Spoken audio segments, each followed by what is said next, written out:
হচ্ছে পৃথিবীর সবচেয়ে ছোট দেশের নাম কি? অপশন: ভ্যাটিকান সিটি, ভুটান,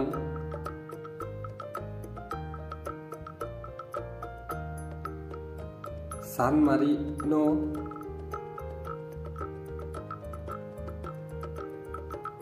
নাকি সিঙ্গাপুর। যারা যারা উত্তরটি গেস করতে পেরেছো তারা অবশ্যই 15 সেকেন্ডের মধ্যে কমেন্টস করে জানাও।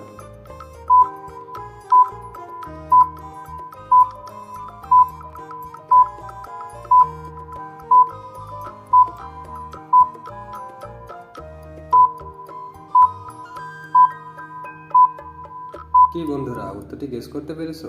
যারা যারা উত্তরটি গেস করতে পেরেছো এবং কমেন্টস করেছো তারা অবশ্যই ভিডিওতে একটি লাইক দাও, এবং যারা এখনো গেস করতে পারোনি তাদের আমি বলে দিচ্ছি উত্তরটি হবে ভ্যাটিকান সিটি।